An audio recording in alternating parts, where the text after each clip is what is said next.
Good morning.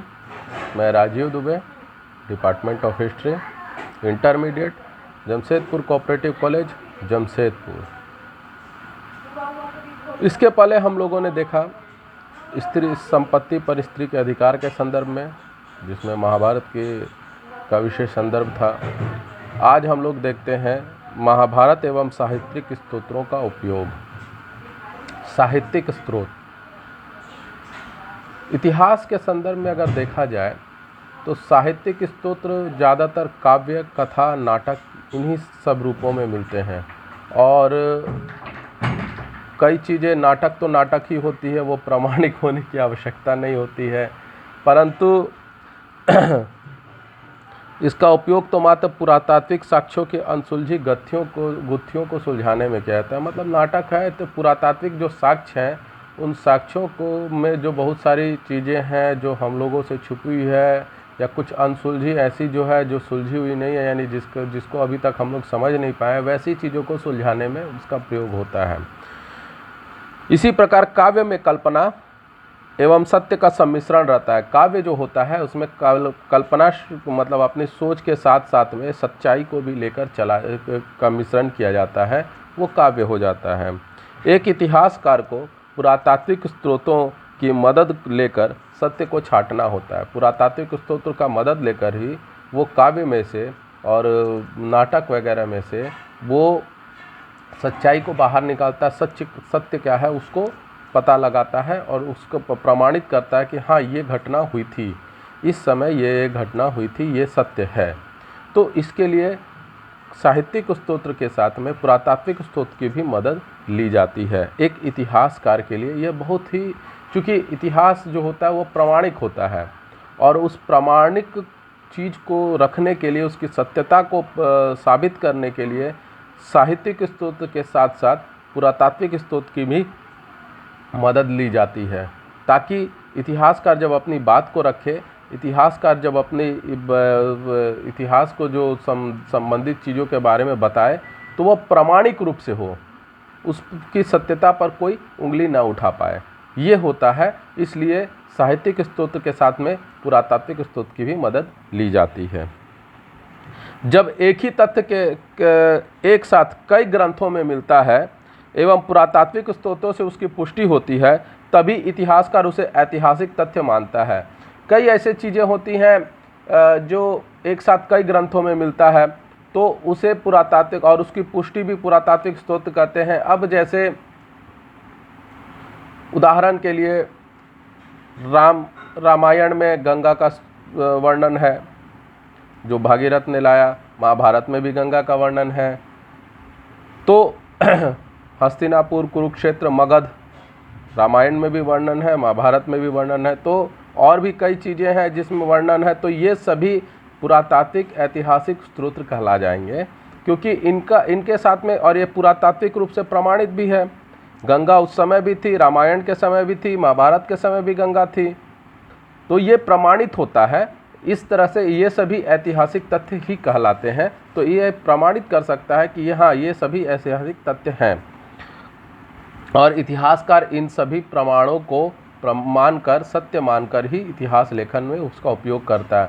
अब जैसे महाभारत को अगर हम लोग देखें, तो महाभारत का विषय दो प्रकार का होता है। एक आख्यान, यानी कि कहानी चल रही है, कथा चल रही है और उसके बारे में बता रहे हैं, ये आख्यान हुआ। दूसरा हो गया उपदेशात्मक, यानी कि साथ में उपदेश भी है, समाज को कैसे रहना है, कैसे सामाजिक जीवन जीना है, इन सब के बारे में संदेश भी है, उपदेश भी है। दो महाभारत अगर हम लोग देखें तो दो भाग में विभाजित हो गया। एक आख्यान हो गया जो कहानी के रूप में है, जो बताया जा रहा, कहानी के रूप में दिखाया जा रहा, और दूसरा साथ ही साथ उपदेश भी चल रहा, जो समाज को, देश को कैसे चलना चाहिए, समाज के प्रति एक व्यक्ति को क्या क्या कर्तव्य है, क्या क्या नियम का पालन करना चाहिए, वो सभी चीज़ों का को उपदेश के रूप में दिया गया है। अब आख्यानात्मक भाग में विभिन्न कहानियों का चित्रण होता है, जो कि कहानियों के रूप में चित्रित किया गया है। इसमें महाभारत में ही कई कहानियां हैं, और महाभारत खुद एक बहुत बड़ी कहानी है।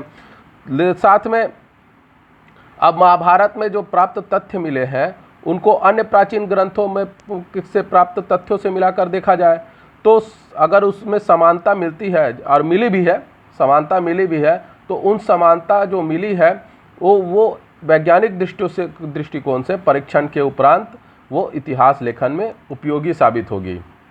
तभी उपयोगी साबित होगी जब उसका वैज्ञानिक दृष्टि से परीक्षण हो जाएगा और कई ग्रंथों में उसका उल्लेख मिलेगा तभी।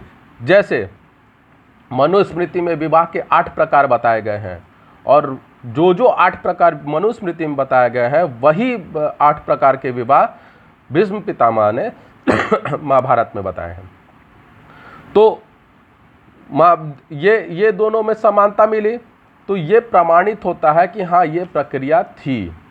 दूसरा, महाभारत में वर्णित विदुर नीति, महाभारत में जो विदुर नीति बताई गई है उसकी समानता अन्य प्राचीन कानून ग्रंथों में, जिसमें मनुस्मृति भी शामिल है, पराशर संहिता वगैरह, भार्गव संहिता, ये सब भी शामिल है। उन सब में भी, नारद संहिता भी है, उन सब में भी इन विदुर नीति की समानता मिलती है, यानी ये सभी लगभग समान ही माने गए हैं। तो ये प्रमाणित किया जा सकता है।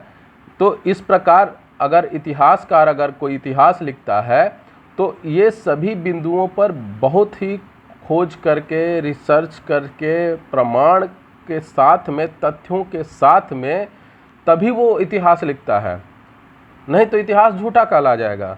अगर उसका प्रमाण नहीं होगा तो वो इतिहास झूठा कहला जाएगा। इसलिए इतिहासकार को बहुत मेहनत करनी पड़ती है कि इतिहास को लिखने में।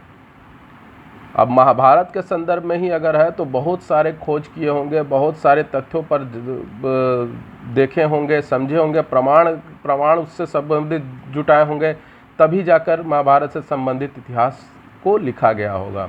हालांकि महाभारत खुद एक ऐतिहासिक ग्रंथ है, इसमें कोई शंका नहीं है, कोई शक नहीं है। महाभारत में वर्णित सभी तथ्य प्रमाणित है। आज भी द्वारिका नगरी समुद्र से, गुजरात के समुद्र के नीचे है, जिसका जो वैज्ञानिकों ने उसे माना है कि लगभग 5000 साल पुरानी नगरी है। और भी ऐसे कई प्रमाण हैं। कुरुक्षेत्र, आज भी धरती वहाँ की लाल है, जो युद्ध हुआ था आज भी वहाँ की धरती लाल है। इंद्रप्रस्थ, खांडवा का, मध्य प्रदेश का खांडवा का वन प्रदेश, और भी कई ऐसी चीज़ें हैं। तो कई सारी चीज़ें हैं जो महाभारत में वर्णित हैं और वो प्रमाणित भी हैं। लेकिन एक इतिहासकार की जिम्मेवारी होती है कि वह सुनी सुनाई बातों पर विश्वास न करते हुए प्रमाणित तथ्यों के साथ में, प्रमाणों के साथ में, सबूतों के साथ में वो उन सब चीज़ों को देखता है, तभी जाकर इतिहास लिखता है।